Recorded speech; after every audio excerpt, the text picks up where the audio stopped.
we're day 2 tree planting with the veterans. It's been an amazing couple of days, really enjoyed it, and everybody's worked like troopers. It's been really good.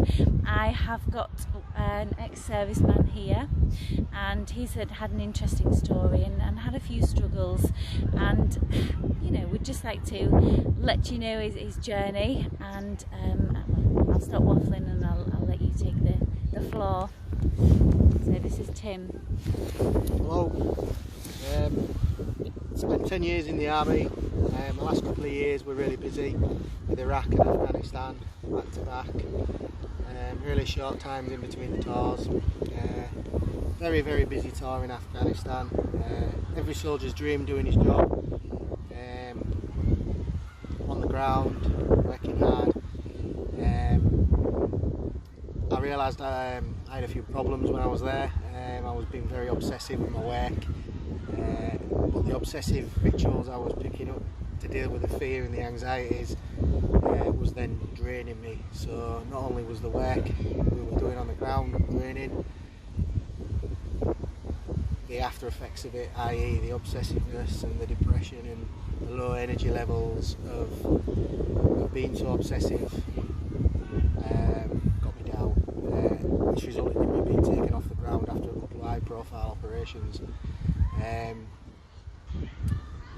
Realised I was in a real bit of strife when I got back to the main base in Bastion, and I knew I'd had enough, and I couldn't, you know, think properly, process properly. I was just full of anxiety, anger, confusion, and I also felt gutted, and I thought my career was over almost, for having to put my hand up and say, you know, I'm burnt out, and I was on burnt out.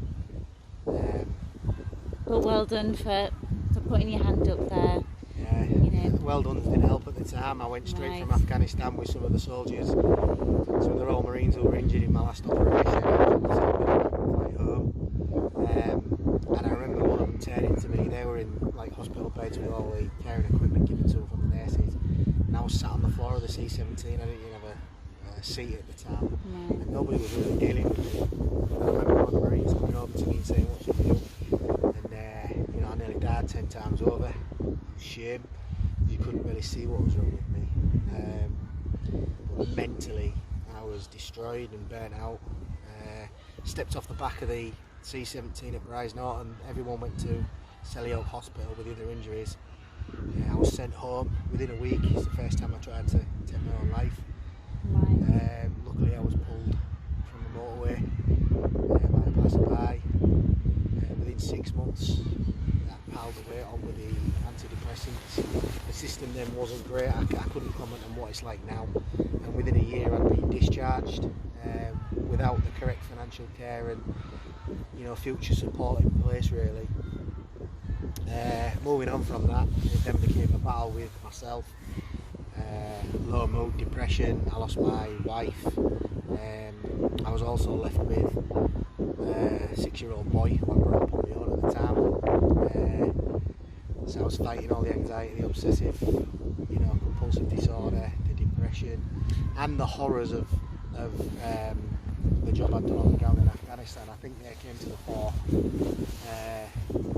really when I was down and I was weak mentally. You know, the traumatic things I'd seen over the years in Iraq and Afghanistan had really crept to the front of my mind. Whereas when you're strong mentally, you can kind of bat that off.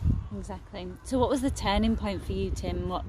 What was the moment where you thought, I can't go on like this, I've got to do something about it? And then, you know, tell me the steps and measures that you've I lost that my lead second you long-term partner today. And I couldn't see my youngest son anymore. I was socially difficult. I couldn't socialise. I didn't know how to socialise. I didn't know how to live. I was just existing. I didn't have a life. I was just existing. I was extremely overweight with the medication. I was on the antipsychotics, and that was the only way I could control my moods, my aggression, and my confusion. And over a period of time, with a really good NHS system, it is out there if you can get it. Yeah. And a really good community psychiatric nurse, adult social worker, and mental health team, and they were all NHS. I was locked up in a secure unit for a little while, and when I came out of there, I really struggled. My head ain't getting better, and this isn't a quick thing. I eat 1-2 months. This is taking me nearly 6 years to get to the point where I can be having my own thoughts. I'm still anxious. I still get down. But everybody does, you know. And I'm not just existing anymore. I'm living. And one thing I've adopted really is, you know, I've been suicidal. I've tried to take my own life. I didn't tell anybody I was going to do it. I did it. I failed. I did that 3 times. But now to me life is beautiful and everything in it is beautiful, but it's the taking part that's the hard thing. But it's not just hard for me, and I've got to realise that, you know.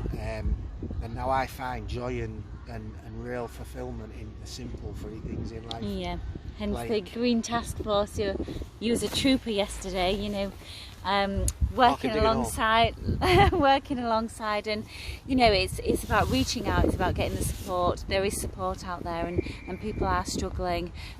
Engaging in community projects like this, you've got to engage, and community projects like this with the Green Task Force, you know, everybody's got a story, everybody's had struggles, and credit to you, Tim, that you've turned that round. And you know, it can be done. It's not easy. I mean, even now there's an hour of every day in my life down in the dumps. You've got to find something, and only you can find that. No one's going to bring it to you. You know, you've just got to catch a little glimpse of the sun, or have a nice brew on your own. Think of something as positive as you can be. Or literally join. I think it's purpose. I think the transitioning period from coming out to the services, and you know, some of the things that you have to go through as servicemen, it's about reaching out, it's about talking about it, it's about getting the help and joining projects like this, the camaraderie. Don't let the negatives of the military define you. You've got so many positives as a veteran, you've got so many skills and so many qualities. Give them to yourself. Exactly. You know, use them to your benefit. Don't be caught up in the negatives of it all. Exactly. Right, well, thanks everybody for listening, and thank you so much, Tim, for sharing your story.